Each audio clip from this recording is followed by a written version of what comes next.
నమస్తే, మీరు చూస్తున్న దేశం కోసం ఉన్న రైతు. అయితే ఈరోజు మనం వచ్చేసి ఆక్తోటపల్లి నుంచి దొడ్లపాడు వెళ్ళేటువంటి మార్గ మధ్యంలో మనకి ఔర్పల్లి ఊరుకు దగ్గరలో మరి కాటం రాజుగౌడ్ అయితే దాదాపు ఒక 6 సంవత్సరాల నుంచి ఆవుల పోషణ చేస్తున్నారు. అయితే మనకు ఆవుల పోషణ చేసినప్పుడు ఎలాంటి ఆవుల పోషణ అనేది చేయడం జరిగింది, మరి ఒక హెచ్ఎఫ్ కావచ్చు, జెర్సీ కావచ్చు, ఇలాంటి ఆవులు అనేటివి ఎన్ని పాలు ఇచ్చినవి, మరి ఎలాంటి డిసీజెస్ ఎదుర్కొన్నాడు, మరి ఒక మంచి ఆవు మనకు ఎన్ని నెలలు పాలిస్తుంటుంది, పాల కెపాసిటీ ఎలా ఉంటుంది, అంటే మనకు పూర్తిగా ఒక ఆవును మనం మెయింటైన్ చేయాలంటే దానికి సంబంధించినటువంటి పూర్తి వివరాలు మనం మరి కాటన్ రాజు గారి దగ్గర అడిగి తెలుసుకున్నటువంటి ప్రయత్నం చేద్దాం. ఓకే, నమస్తే. నమస్తే అండి. ఒకసారి మీ గురించి. నా పేరు కాటం రాజు గౌడ్. నాది ఔరుపల్లి గ్రామం, మాడూరు మండలం, రంగారెడ్డి డిస్టిక్. మేము ఒక గత 6 సంవత్సరాలుగా ఈ యొక్క ఆవుల అనుభవం ఉంది మీకు? అంటే పర్టికులర్గా అంతకుముందు ఉండే కానీ పర్టికులర్గా నేను వచ్చి చేసేది ఒక 6 ఇయర్స్ నుంచి చేస్తున్నాను. ఓకే, మీరు అయితే ఒక 6 సంవత్సరాల నుంచి ఉన్నారు. షెడ్ వేసి ఫామ్ రన్ చేసుడు 6 ఇయర్స్ నుంచి చేస్తున్నాను. ఓకే, అయితే మీరు మీ అనుభవంలో ఎలాంటి ఆవులను మీరు మెయింటైన్ చేస్తుంటారు? అంటే ఫస్ట్ మనం తెచ్చే హెచ్ఎఫ్ నుంచే స్టార్ట్ చేసినాం. మనం స్టార్టింగే స్టార్టింగ్ నుంచే హెచ్ఎఫ్ నుంచి స్టార్ట్ చేసినాం. తర్వాత జెర్సీలు వాడినాం, తర్వాత క్రాస్ బ్రీడ్లు వాడినాం. అన్నీ అంటే మనకు మన వాతావరణానికి ఏది సెట్ అయితే దాన్ని ఉంచుకున్నాం. ఓకే, తర్వాత కొన్ని మనం సెట్ కాకపోతే నెక్స్ట్ టైం అది సెట్ కాకుంటేనో లేకుంటే అది ఎదకు రాకపోవడము, ఎదకు వచ్చినా కట్టకపోవడం అట్లాంటి ఎదుర్కొన్నాం. కాబట్టి కొన్నిట్లని అమ్మేయడం కూడా జరిగింది. సరే, అయితే ఇప్పుడు హెచ్ఎఫ్ కావచ్చు, జెర్సీ కావచ్చు, మనకి క్రాస్ బ్రీడ్లు కావచ్చు, అయితే మీరు మీ అనుభవంలో ఒక హెచ్ఎఫ్ ఆవు అనేది ఎట్లా దాని యొక్క మిల్కింగ్ కెపాసిటీ ఎట్లా ఉంటుంది? అంటే హెచ్ఎఫ్లు మామూలుగా 8 లీటర్ల నుంచి 10 లీటర్ల మధ్యన ఇస్తేనే ఆవు ఆరోగ్యంగా ఉంటుంది. అంతకంటే ఎక్కువ పాలు ఇచ్చిందంటే మాత్రం అది ఏదో ఒక డిసీజ్కి గురవుతూనే ఉంటుంది. పొదువాపులు రావడం కానీ, తర్వాత దాంట్లో జ్వరాలు రావడం కానీ, తర్వాత ఇంకేదైనా కాళ్ళ నొప్పులు రావడం కానీ, మనం దాన్ని ఇచ్చే కెపాసిటీ, పాల కెపాసిటీని బట్టి దానికి ఫీడ్ ఇవ్వడం, తర్వాత దానా ఇవ్వడం, కాల్షియం, ఓవరాల్గా మినరల్ మిక్చర్ కంపల్సరీ వాడాలి ఆవులకి. అట్లా వాడుతుంటే ఏమైతే దాని కెపాసిటీ అనేది పెంచుకోవాలి కానీ తగ్గించే సామర్థ్యం మనం చేసుకోవద్దు. ఓకే, మెయిన్గా అయితే మనం అంటే మనం ఇచ్చేటువంటి ఫీడ్ ద్వారా మనం దాని యొక్క మిల్కింగ్ కెపాసిటీని అట్లాంటివి పెంచుకోవచ్చు. మనం బ్రీడ్ అనేది మనం డెవలప్మెంట్ చేసుకోవాలి. అంటే మ్యాక్సిమం మన దగ్గర ఏమవుతుంది, మనం బ్రీడ్ డెవలప్మెంట్ చేయము. మన దగ్గర వచ్చిన మైనస్ అదే. ఓకే, మనం బ్రీడ్ డెవలప్మెంట్ చేయకుండా ప్రతిసారి దగ్గర కొనుక్కొచ్చుడు, అక్కడ అమ్ముతురంటే అక్కడ, ఇక్కడ అమ్ముతురంటే ఇక్కడ తీసుకొచ్చి దాంట్లోని మన దగ్గర డెవలప్మెంట్ చేయకపోవడం, దానివల్లనే రైతు అనేటోళ్ళు లాస్ అవుతుంటారు. అంటే మ్యాక్సిమం కొన్ని సొంతంగా మనం డెవలప్ చేసుకోవాలి కంపల్సరీ. సరే, ఇప్పుడు మనం ఒక హెచ్ఎఫ్ ఆవు మీరు ఎంత పర్సెంటేజ్ చూస్తుంటారు మీ అనుభవంలో? అంటే నేను నా దగ్గర అయితే ఒక 13 లీటర్స్ వరకు వచ్చింది. ఒక మనకు 80% ఉంటుంది, అది 100% హెచ్ఎఫ్. 100% హెచ్ఎఫ్. ఓకే, అది హైట్ కూడా నాకు ఇక్కడ వరకు ఉండే. అది ఇక కట్టలే నెక్స్ట్ టైం కట్టక నేను అమ్మేషన్ ఉంటాయి. ఓకే, అంటే ఒక ఈత అయితే మీ దగ్గర ఒకటే ఈత సెకండ్ లాక్టేషన్కి వచ్చింది నా దగ్గరికి 13 లీటర్స్ ఫర్ టైంకి ఇచ్చింది. మరి అంత 13 లీటర్స్ ఇచ్చినప్పుడు మీరు దాన్ని ఎట్లా మెయింటైన్ చేశారంటే? అంటే మెయింటెనెన్స్ మంచిగానే ఉంది కానీ అది ఎదకు రావడం, మళ్ళీ మళ్ళీ రిపీట్ కావడం, దాంట్లో మందు ఎక్కించడం అన్నీ జరిగింది. కానీ అది ఎందుకో మన టైం బాగాలేకనో దాని టైం బాగాలేకనో నెక్స్ట్ లాక్టేషన్ మనకు పనికి రాకుండా అయిపోయింది అన్నట్టు. సరే, అయితే 100% హెచ్ఎఫ్ను మీరు ఎలా చూసుకురంటే మీరు ఏం ఈత పెట్టారు, దానికి ఏం దాన ఇచ్చారు? మామూలుగా మనం వేసేది మా ఏరియాలో, ఈ ఏరియాలో అయితే పత్తి చెక్క, మక్కపిండి, తర్వాత కందిపొట్టు, గోధుమ పొట్టు, తర్వాత ఈ మినరల్ మిక్చర్, కాల్షియం లాంటివి ఇచ్చి చేసినాం. యావరేజ్గా మనం ఫీడు మక్క కానీ లేకుంటే సూపర్ నేపీరియర్ కానీ, మన దగ్గర ఉన్నటువంటి జొన్న, ఎండు సొప్ప, అట్లాంటి వరిగడ్డి, ఇవే దానికి ఇచ్చే ఫీడ్ యావరేజ్. ఇంకా బయట ఇప్పిస్తే ఎప్పుడన్నా ఒకసారి బయట దాంట్లో ఫ్రీగా వదిలేస్తే మేసి వచ్చేటివి అంతే. అవును, అయితే మీరు ఈ 100% హెచ్ఎఫ్ ఉంది కదా, ఎక్కడి నుంచి మీరు తీసుకున్నారు? అంటే మేము వచ్చేసి అప్పుడు మాల్ దగ్గర తీసుకొచ్చాము. అప్పుడు 2019లో దాని రేట్ అప్పుడు 70,000. అప్పుడు 70,000 అదే అప్పుడు హైయెస్ట్ రేట్. ఓకే, ఈరోజు ఆ 13 లీటర్స్ ఇచ్చేది తీసుకోవాలంటే 1,30,000 కావచ్చు, 1,40,000 కూడా కావచ్చు. మనకి మీరు 100% హెచ్ఎఫ్ను మెయింటైన్ చేసినప్పుడు మెయిన్గా మీరు ఎలాంటి ప్రాబ్లమ్స్ ఎదుర్కొన్నారంటే, ఇప్పుడు ఈ వాతావరణానికి సెట్ అవ్వడం కానీ, వచ్చిన తర్వాత మిమ్మల్ని ఇబ్బంది పెట్టడం కానీ కొన్ని ఉంటాయి కదా, అవి ఎట్లా అంటే 100% హెచ్ఎఫ్ ఉన్నది ఏమి ఇబ్బంది పెట్టలేదు, కానీ నార్మల్గా క్రాస్ ఉన్నదే ఇబ్బంది పెట్టింది నన్ను. ఆహా. అంటే ఆ క్రాస్ ఎట్లా అంటే ఇక్కడ వచ్చేవాడు ఇక్కడ సమ్మర్లో తీసుకొస్తే ఆ ఎండకు తట్టుకోకపోవడం, తర్వాత దాంట్లోకి మన ఫీడు తినకపోవడము, ఓకే, మన మేత కూడా తినకపోవడం. ఒక వారం 10 రోజులు అలవాటు అయింది అనుకుంటే అది అప్పటి వరకు వీక్ అయిపోయేది. అట్లా వీక్ అయిన తర్వాత కోలుకోవాలంటే దానికి జ్వరం వచ్చేది.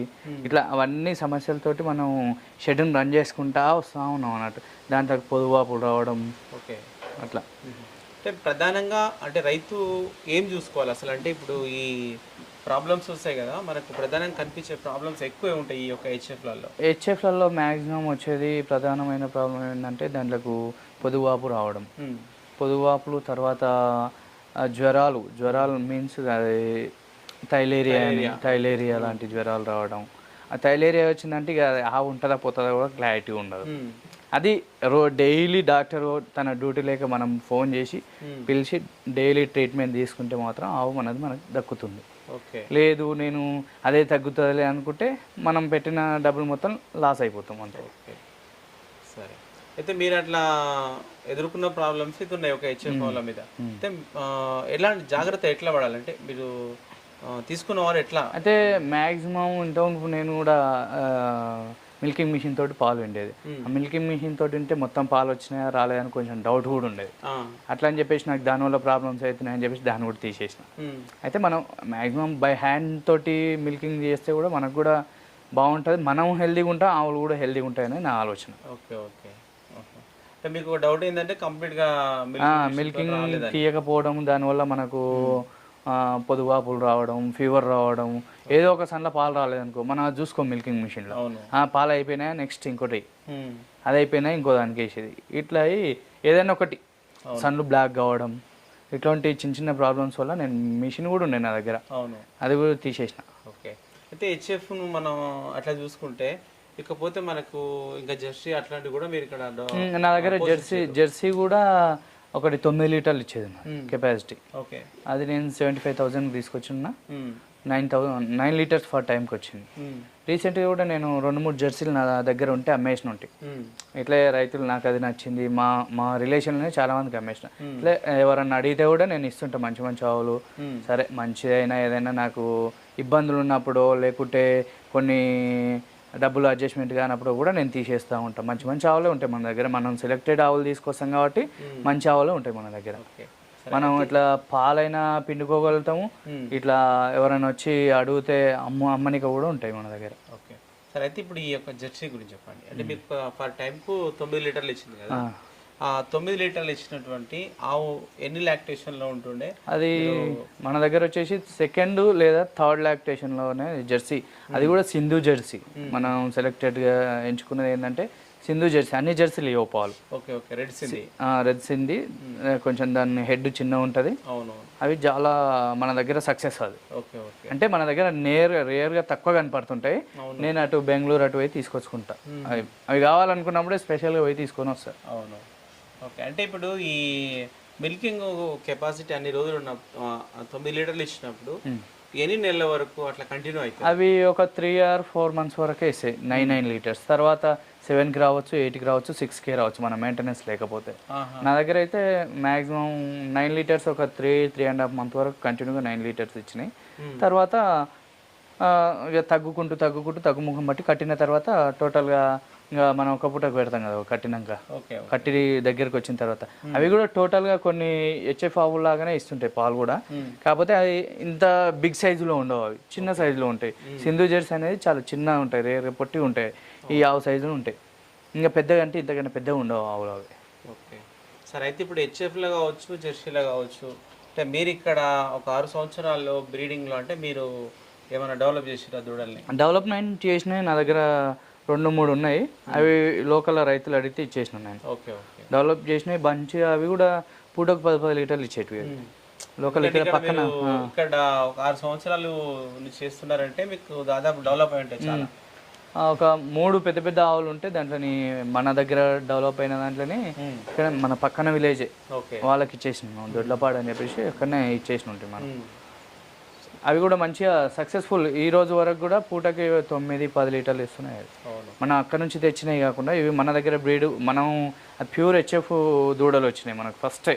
అవును. దాన్ని మంచిగా బ్రీడెడ్ చేసి తర్వాత మంచిగా ఫీడ్ ఇచ్చి దాంట్లోకి కంటిన్యూగా దానా వేసుడు, చిన్నప్పటి నుంచి దానా అలవాటు దాంట్లోకి. ఓకే. మనం ఎక్కడ కట్టేసిన ఎండకైనా వానకైనా తట్టుకునే కెపాసిటీ ఉంది దాంట్లో దగ్గర. అవును. అట్లా పూటకు 9-10 లీటర్ల వరకు ఇచ్చినాయి మన దగ్గర. మనం ఒక లాక్టేషన్ మన దగ్గర ఉంచుకొని సెకండ్ లాక్టేషన్కి అమ్మేసినాం. అంటే ఈ బ్రీడ్ డెవలప్ చేసేటప్పుడు దానా కానీ మేతా కానీ ఎప్పటి నుంచి స్టార్ట్? అంటే అవి పాలు తాగే స్టేజ్ నుంచే దానా అలవాటు చేయాలి. ఎందుకంటే మనం పాలు కంటిన్యూగా దూడ మనం ఎన్ని రోజులు ఇస్తాం, తల్లి దగ్గర తాగితేనేమో అది పాలు ఇచ్చిన రోజులు తాగుతుంది. మనం హెచ్ఎఫ్ దాంట్లోకి తల్లి దగ్గర అలవాటు చేయం కాబట్టి మనం ఒక 3 months వరకు 2 లీటర్స్ పర్ టైం పెడతాం. తర్వాత దానా ఫీడ్ అలవాటు చేస్తాం, తర్వాత క్లోజ్ చేస్తాం. ఓకే. 5 months వరకు పాలు పెట్టడం బంద్ చేస్తాం మనం. అప్పటి నుంచి ఇవి ఫీడ్ కరెక్ట్ ఇవ్వాలి, దానా కరెక్ట్ ఇస్తే ఇక అవి ఏమి అడగవు. అవును. అట్లా మనకి 18 months లేదా 20 months వరకు ఏదో ఒక వస్తుంటాయి. సూడి వచ్చిందంటే 2 years 2.5 years వరకు అది ఈనేస్తుంది. ఓకే. ఇప్పుడు ఈ హెచ్ఎఫ్ కానీ జెర్సీ కానీ మనకు ఎట్లా ఉంటుంది అంటే ఈ యొక్క వచ్చేటువంటి రోగాలను వాతావరణాన్ని మనం తట్టుకోవడానికి ఏవి బాగుంటాయి? అంటే మ్యాక్సిమం క్రాస్ బ్రీడ్ తెచ్చుకోవడం బెటర్ అనుకుంటున్నాను. ఎందుకంటే ప్యూర్ హెచ్ఎఫ్ తెస్తే అవి ఎండకి ఇట్లా ఊగుతూ ఉంటాయి ఇవాళ ఊగినట్టు. ఇంకా అట్లాంటి రైతులు భయపడతారు ఫస్ట్. అట్లా భయపడు అంటే ఈ ఎండాకాలంలో అంత పెద్ద బ్రీడ్ తీసుకోవద్దు. ఇప్పుడు వర్షాకాలం కానీ ఈ చలికాలం కానీ బ్రీడ్ తెచ్చినా కానీ పెద్ద ఇబ్బంది ఉండదు. అది షెడ్ ఉన్న రైతులు. ఓకే. ఓకే. ఎందుకంటే చెట్ల కింద కట్టేస్తే ఎంత చిన్న బ్రీడ్ అయినా ఎంత పెద్ద బ్రీడ్ అయినా కానీ ఇబ్బందులు పాలు చేస్తాయి. దానివల్ల రైతు అనేటోళ్ళు లాస్ అవుతుంటాడు. ఇప్పుడు మన ఎగ్జాంపుల్ ఒక ఆవు 1 లక్ష రూపాయలు పెట్టి తెచ్చినాం. 1 లక్ష రూపాయలు పెట్టి తెస్తే ఏమవుతుంది, నీకు ఫస్ట్ ఇప్పుడు నాకు అనుభవం లేనప్పుడు తీసుకొస్తాను నేను 1 లక్ష రూపాయలు పెట్టి, వాళ్ళు చెప్తారు వీళ్ళు చెప్తారు 1 లక్ష రూపాయలు పెట్టి తీసుకొస్తా. దాన్ని తీసుకొచ్చిన తర్వాత ఏమవుతుంది, అది నీకు దాని ఫీవర్ వచ్చిందంటే ఎవరు వచ్చి చూడరు, డాక్టర్నే పిలవాలి. నీకు డాక్టర్ నెంబర్ తెలియదు. ఒకసారి ఫోన్ చేసి దీన్ని ఎవరు చూపిస్తారని చెప్పేసి అంతలనే ఆపేసావు కదా దాన్ని. అందుకే నేను ప్యూర్ హెచ్ఎఫ్కి ఎప్పుడు కానీ ప్రిఫరెన్స్ ఇయ్యను అన్నట్టు. Okay. Maximum cross breed HF కానీ హెచ్ఎఫ్లో క్రాస్ తెచ్చుకోవడం వల్ల చాలా బెనిఫిట్ రైతుకి. అయితే ఇప్పుడు మీరు చిన్న సన్నకారు రైతులు ఉంటాం మన దగ్గర, వాళ్ళకైతే క్రాస్ బ్రీడ్ తెచ్చుకోవడం చాలా బెటర్. అవును. అయితే మీరు అంటే మీ చుట్టుపక్కల వాళ్ళకి మీరు చాలా రోజులుగా ఇస్తున్నారు. అవును. అంటే మీరు ఎలాంటివి తీసుకొస్తున్నారు? అంటే నేను మ్యాక్సిమం క్రాస్ బ్రీడే తీసుకొస్తాను. ప్యూర్ హెచ్ఎఫ్ మాత్రం ఎప్పుడు తీసుకురాను. ఓకే. అంటే ఓన్లీ హెచ్ఎఫ్ తెస్తురా ఇంకేమన్నా? హెచ్ఎఫ్ తెస్తా, సింధు జెర్సీ తెస్తా, అట్లా గ్రేడెడ్ అలా అన్ని ఒక్కొక్కటి ఒక్కొక్క గ్రేడ్. ప్యూర్ మాత్రం తీసుకురాను. ప్యూర్ హెచ్ఎఫ్ తీసుకొస్తే నేను ఎదుర్కొంటా సమస్య. అవును. నేను ఎదుర్కొన్న తర్వాత రైతులకు దానివల్ల మనం లాస్ అయ్యేది ఉంటుంది. ఒకవేళ మనం అమ్మాలనుకున్నా కానీ మన షెడ్లో ఉంచుకోవాలన్నా కానీ మనం లాస్ అవుతూ ఉంటాం. అట్లా ఇప్పుడు ఇవి ఉన్నాయి యావరేజ్గా ప్యూర్ హెచ్ఎఫ్ కాకుండా నార్మల్ మిడిల్లో ఉంటాయి అన్నట్టు. ఇవి మన వాతావరణం సెట్ అవుతాయి. ఇవి మనం తెచ్చేది ఎట్లా తెస్తామంటే మనం తెచ్చుకొని ఉంచుకోవాలనుకున్నాం రైతు దగ్గర తెస్తాం. మనం సంతలకు పోయి సంతల ఈరోజు సంతలో అమ్మిన వాళ్ళు ఎట్లా ఉంటారంటే దానికి ఏం ప్రాబ్లం ఉన్నా కానీ మనం రిటర్న్ కాల్ బ్యాక్ చేసినా కానీ వాళ్ళు రిప్లై అయ్యారు. ఇవి రైతులకు చూసి మనం తిరిగి మేత మేసేది దాన తినేది అన్నీ చూసుకొని తీసుకొని వస్తాం. అయితే ఇప్పుడు చాలా మంది రైతులు కొన్న తర్వాత చాలా ఇబ్బంది పడతారు. అంటే ఇప్పుడు వాటికి ఎక్కడ ఇబ్బంది అవుతుంది అంటే వాళ్ళు ఇచ్చేటువంటి మేత ద్వారా లేకపోతే ట్రాన్స్పోర్ట్ ఏమి ఇబ్బంది అవుతుంది? మరి అయితే ట్రాన్స్పోర్ట్ జర్నీ చేసినప్పుడు కంపల్సరీ మనుషులు అట్లాంటిదే. ఈరోజు హైదరాబాద్ పోయి రావడానికి కలిసిపోతాం. ఇవి అక్కడ నుంచి జర్నీ చేసి రావాలంటే మినిమం 12 hours పడుతుంది. ఈవినింగ్ 6కి బండి ఎక్కిస్తే మార్నింగ్ 6కి తిరుగుతుంటాయి. అట్లా జర్నీ చేసి నిలబడి ఉంటాయి కాబట్టి కంపల్సరీ దాంట్లో ఫీవర్స్ వస్తుంటాయి, వచ్చే చూపించుకోవాలి. అట్లా చిన్న ప్రాబ్లమ్స్ అయితే వస్తుంటాయి. ఆ చిన్న ప్రాబ్లం కాస్త మేజర్ కాకముందుకి మనం దాంట్లోని చూపిస్తుండాలి. ఇంకా ఇవి మన దగ్గర ఇక ఇట్లాంటి ఆవులు ఇది 10 లీటర్లు ఇస్తుంది ఫర్ టైంకి. ఇది ఇంకొక 20 days పడుతుంది మనకి. అంటే ఏ రైతు ఏవి తీసుకుంటే బాగుంటే ఎన్ని తీసుకుంటే బాగుంటుంది? ఫస్ట్ స్టార్ట్ చేయాలనుకున్న రైతు మాత్రం 1-2 వాటితోటే స్టార్ట్ చేయాలి. నేను నాతోటి కెపాసిటీ మా ఇంట్లో 5 మంది మేము 5 తెచ్చుకుంటాము, 4 ఉన్నాం మేము చేస్తామని చెప్పేసి తీసుకొని పోతే ఫస్ట్ 2 స్టార్ట్ చేస్తే ఆయన కెపాసిటీ ఉందా, దాంట్లోతోటి మెయింటెనెన్స్ చేయంత శక్తి ఉందా ఆయనకు లేదా అనేది ఫస్ట్ ఆయనకు అర్థం కావాలి. అవును. ఎందుకంటే డబ్బులు ఉన్న వాళ్ళు తీసుకుపోతుంటారు, దానికి ఇబ్బంది ఏమి ఉండదు. మనకి ఏమనిపిస్తుంది, మనకి అమ్ముతున్నాము మనకు డబ్బులు వస్తాయని అనిపిస్తుంది, కానీ వాళ్ళు ఆడుకోవడానికి ఇబ్బంది పడతారు. ఇప్పుడు ఒక ఆవుకు ఇబ్బంది వచ్చిందంటే మళ్ళీ ఇంకొక మనకు ఈ రెండు హెచ్ఎఫ్లు కానీ జెర్సీ కానీ చూసినప్పుడు తట్టుకునేటువంటి కెపాసిటీ అంటే ఈ వాతావరణంలో మనకు తెలంగాణ కానీ ఆంధ్ర కానీ ఈ వాతావరణంలో తట్టుకునేటివి ఏముంటాయండి? జెర్సీలో కూడా కొన్ని బ్రీడెడ్ ఉంటాయి. దీంట్లో హెచ్ఎఫ్లో ఇట్లా క్రాస్ ఎట్లుంటాయి అట్లా జెర్సీలో కూడా కొన్ని బ్రీడెడ్ ఉంటాయి. టాప్ క్వాలిటీ జెర్సీ కూడా ఉంటాయి. టాప్ క్వాలిటీ అనేది సింధూర్ జెర్సీ టాప్ క్వాలిటీ. దాంట్లో అవి మన కెపాసిటీ మన వాతావరణం తట్టుకుంటాయి, కానీ కొన్ని తట్టుకోకపోతే ఇట్లా ఫీవర్ వచ్చినప్పుడు మాత్రం పాలు మాత్రం కంపల్సరీ తగ్గే అవకాశాలు ఉంటాయి. పాలు తగ్గుతాయి, పాలు తగ్గుతాయి. కాకపోతే అవి అన్ని సింధూర్ జెర్సీ అనేది అన్ని అంతా వెదర్కి సెట్ అవుతాయి అవి. సింధూర్ జెర్సీ అనేది ఈ మామూలుగా ఈ హెచ్ఎఫ్లో రెడ్ బ్లాక్ ఉంటాయి చూసినా, అవి తట్టుకోవు. హెచ్ఎఫ్లో రెడ్ బ్లాక్, హెచ్ఎఫ్లో రెడ్ బ్లాక్. ఆ రెడ్గా ఉన్నదాన్ని మనం ఏమంటాం మ్యాక్సిమం జెర్సీ అని అంటాం. జెర్సీ అని అంటాం మనం. రెడ్ ఉంటే ఎక్కువ మనం జెర్సీ అని అంటాం, కానీ జెర్సీలో కూడా హెచ్ఎఫ్లో కూడా రెడ్ బ్లాక్ ఉంటుంది. అవును, అవి కూడా మంచి బ్రీడే, కానీ కాకపోతే కొంతమందికి నమ్మకం ఏంటంటే రెడ్డివి వేస్తే పాలు ఇవ్వవు అనే ఆలోచనతో ఉంటారు. అవే మంచి మంచి సక్సెస్ అవుతాయి. నా దగ్గర ఒక రైతు తీసుకుపోయింది ఎక్కువ పైలకి, ఆయన 10 లీటర్లు వింది దానికాడ ప్రజెంట్గా. అట్లా మంచి మంచి బ్రీడ్ ఉంటాయి, కానీ మనం చూసి తెచ్చుకోవాలి ఏదైనా కానీ. సెలెక్ట్ చేసుకునేటప్పుడే మంచి దాన్ని సెలెక్ట్ చేసుకోవాలి. ఇక మనం ఏదో ఒకటి మన దగ్గర ఉండే పాలు ఇస్తుంది నెక్స్ట్ టైం మనం ఉంచుకోము అనే ఆలోచనతో ఉంటారు కొంతమంది. మీరు దాదాపు ఎన్ని రోజులు అవుతుంది అంటే ఇప్పుడు ఈ చుట్టుపక్కల వాళ్ళు అడుగుతున్నారు మిమ్మల్ని కాబట్టి తీసుకొస్తారు బాగా? అవును. మీరు ఎక్కడ వరకు ఇవ్వగలుగుతున్నారు? ఏ రేట్లో అందుబాటులో ఉంటుంది? అంటే మన దగ్గర జెర్సీలు అట్లాంటివి ఏమో మామూలుగా 75 నుంచి 90 వరకు జెర్సీలు ఉన్నాయి. టాప్ బ్రీడ్ తెచ్చినామంటే అది 80-90 వరకు కూడా సేల్ అవుతుంది. దాని పాల కెపాసిటీ, మిల్కింగ్ కెపాసిటీని బట్టి మనం అమ్ముతున్నాం. దాంట్లో ఇక హెచ్ఎఫ్ ఉన్నాయి. హెచ్ఎఫ్లు కూడా 70 నుంచి 120 వరకు మన దగ్గర నడుస్తుంది. ఓకే, ఈ 70 నుంచి 120 వరకు అనేసరికి ఎట్లా ఉంటుంది మిల్కింగ్ లైన్? 70 అనేది మనకు 6-7 లీటర్ల వరకు కెపాసిటీ ఉంటుంది. 6 నుంచి 7 మధ్యన అయితే కంపల్సరీ ఉంటుంది 70 అనేది. ఇంకా తర్వాత మనకు 8-9 అట్లా యావరేజ్గా ఆవును బట్టి రేట్ ఉంటుంది. ఇక మనకు టాప్ క్వాలిటీలో ఉన్నది ఇక 1 lakh అబోవ్ ఉన్నది మాత్రం 10 లీటర్స్ అబోవ్ ఆవును బట్టి రేట్. ఇక పాలు మాత్రం మనం తెచ్చినామంటే ఇక్కడ ఈయన అయితే కంపల్సరీ చూపిస్తాము. ఈయన దాంట్లో అయితే మేము ఏం చేయలేము ఇక దానికి, ఎందుకంటే ఈయన ఎన్ని పాలు ఇస్తే మనం క్లారిటీ తెలియదు. ఈయనది అయితేనేమో మనం చూపించి అమ్మగలుగుతాం. ఓకే, ఒకటి ఏంటంటే తీసుకునే వాళ్ళకి మనకు అంటే బిఫోర్ డెలివరీ ఇది బాగుంటుందా మనకు? అంటే కొంతమంది ఏమనుకుంటారంటే డెలివరీ కాకపోతే డెలివరీ అయినవి తీసుకుంటే పాలు చూసి తీసుకోవచ్చు అనే ఆలోచనతో ఉంటారు కొంతమందికి డౌట్ ఏమొస్తుంది, ఇది ఎప్పుడో ఈనింది అని అనుకుంటారు. అంటే అవి కూడా మనం చూపిస్తాం, అది ఎప్పుడు ఈనింది, దాన్ని మా చేసిందా ఏ లేదా, తర్వాత దాన్ని ఎన్ని పాలు ఇస్తుంది, దాని కెపాసిటీ ఏముంది అనేది కూడా చూపిస్తాం. మ్యాక్సిమం మన దగ్గర దూడలు ఉండవు, ఎందుకంటే ఆవులకు చీక్పిచ్చి అలవాటు చేయం. కొన్ని ఏమైతే అంటే మన వాతావరణం సెట్ కాక అక్కడ టాప్ బ్రీడ్ దూడలు పుట్టినాయి, వాతావరణం సెట్ కాక అవి చనిపోతుంటాయి. మన దగ్గర సెకండ్ లాక్టేషన్, ఫస్ట్ లాక్టేషన్, తర్వాత థర్డ్ లాక్టేషన్. ఇంకా మనం పెద్ద ముద్రావులు అయితే తీసుకొచ్చేది ఉండదు, ఎందుకంటే మనం కూడా ఎవరు తీసుకోకుండా మనం షెడ్లో ఉంచుకోవడానికి కానీ మంచివే తీసుకొని వస్తుంటాం. మనకు పాలు ఇచ్చేది చూసి తీసుకొని వస్తుంటాం. ఈయనవైతేనేమో పాలు అక్కడ పిండుకొని చూసి 2 times చూసి తీసుకొని వస్తాం.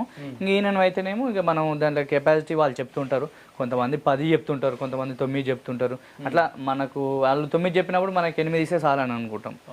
ఆవు ఆరోగ్యంగా ఉండాలనేది మన ఆశ, అంతే. ఆవు ఆరోగ్యంగా ఉంటే ఈసారి కాకపోతే మళ్ళీసారికైనా పాలు వండుకోవచ్చు. అవును, అట్లా. సరే, అయితే మీరు అనుభవంతో అయితే ప్రస్తుతం నడిపిస్తారు, అవసరం వాళ్ళకి ఇస్తున్నారు. అంటే ఎంత దూరం వరకు ఇవ్వగలుగుతారు మీరు? ఎక్కడైనా ట్రాన్స్పోర్టేషన్, మన ఆవు రేట్ మాట్లాడుకొని వాళ్ళకు మన దగ్గర వెహికల్ ఉంటుంది, ఊర్లో వెహికల్ ఉంటాయి, ఆ వెహికల్ మాట్లాడి పంపించేస్తాం అన్నమాట. ఎంత దూరమైనా ట్రాన్స్పోర్టేషన్ ఇవ్వగలుగుతాం మన తెలంగాణ వరకు అయితే. ఎందుకంటే ఇక అదర్ స్టేట్ వెళ్ళాలంటే వాళ్ళకి పర్మనెంట్లు ఉండవు, కొంతమంది ఇబ్బంది పడుతుంటారు, ఇక పోమంటుంటారు. ఇక మనం లోకల్ వరకు అయితే పంపించగలుగుతాం. ఓకే, అయితే ప్రజెంట్గా ఈ మనకు మిల్కింగ్ రేట్ తక్కువ ఉంది కదా, మరి ఎట్లా ఉంది రైతుల ఇంట్రెస్ట్ ఎట్లా ఉంది, ఏమంటున్నారు? ఇంట్రెస్ట్ అంటే ఇక మనకు యావరేజ్గా ఇప్పుడు దానా రేట్ ఒకటి పెరిగింది, కానీ మిల్కింగ్ రేటు ఒకప్పుడు నేను స్టార్ట్ చేసినప్పుడు 16 రూపాయలతో స్టార్ట్ చేసిన నేను. మరి ఆ రోజు ఇంత ఇవాళ 32 రూపాయలు ఉంది, 32 నుంచి 36 రూపాయలు పడుతుంది. ఆ రోజు మనకు 16 రూపాయలు ఉన్నప్పుడే మనం ఇబ్బంది పడలేదు. కాకపోతే ఈరోజు ఇప్పుడున్న ఖర్చులకు అదనంగా ఖర్చులు ఎక్కువ అవుతున్నాయి కాబట్టి కొంచెం ఇబ్బంది పడుతున్నాం రైతులు, అంతే కానీ పెద్ద నాకైతే ఏం తేడా ఏమో అనిపిస్తలేదు. కాకపోతే ఈ రైతులు కొంచెం ఇబ్బంది పడుతున్నారు, కొంతమందికి బిల్లులు రాకపోతే, బిల్లులు రాని వాళ్ళు ఇబ్బంది పడుతున్నారు, బిల్లులు రాక ఇబ్బంది పడుతున్నారు అంతే. రేటు తక్కువ గురించి ఆలోచన చేస్తలేరు, వచ్చిందైనా సరే బిల్ మనకు కరెక్ట్ వస్తే ఇబ్బంది లేదు అన్నట్టు. ఓకే సరే, చూడండి మనకు కాటం రాజు గారు అయితే మనకు ఎక్కడంటే ఈ ప్లేస్ వచ్చేసి ఆక్తోటపల్లి నుంచి దొర్లపాడు వెళ్ళేటువంటి మార్గ మధ్యంలో మనకి షెడ్ ఉంటుంది. ఇక్కడ దాదాపు ఒక 6 సంవత్సరాల నుంచి ఆవుల పోషణ చేస్తున్నారు. అంటే ఆవుల పోషణ చేసిన అనుభవంతో అదేవిధంగా అంటే మనకు చుట్టుపక్కల ఉన్నటువంటి రైతులు, మనకు పక్క ఊళ్ళో ఉన్నటువంటి చాలామంది రైతులు మరి మీరు మంచి మంచి బ్రీడ్ తీసుకొస్తున్నారు, మంచి ఆవులు ఉన్నాయి, మరి మాకు కూడా ఇప్పించండి అని చెప్పడంతో మరి తను కూడా చాలా రకాలు అంటే మనకు హెచ్ఎఫ్, జెర్సీ ఇలా దాంట్లో పర్సెంటేజ్ అంటే ఇంట్రెస్ట్ దాన్ని బట్టి మంచి మంచి ఆవులు తీసుకొచ్చి అయితే ప్రస్తుతం మరి కావాల్సిన వాళ్ళందరికీ ఇస్తున్నారు. ఓకే, ఇట్లా అంటే మనకు ఒక హెచ్ఎఫ్ని తీసుకున్నా, ఒక జెర్సీని తీసుకున్నా దాని యొక్క మిల్కింగ్ కెపాసిటీ ఎంత ఉంటుంది, మరి అది ఎన్ని రోజులు పాలు ఇవ్వగలుగుతుంది, మరి అది ఏ రోట్లో అందుబాటులో ఉంటుంది, ఎన్ని లాక్టేషన్లో అందుబాటులో ఉంటుంది, ఇలా అన్ని పూర్తి వివరాలు అయితే మనకు వివరించడం జరిగింది. ఓకే, ఇది ఈ వీడియో చివరికి చూసినట్లయితే లైక్ చేయండి, షేర్ చేయండి, కామెంట్ చేయండి. ఓకే సరే.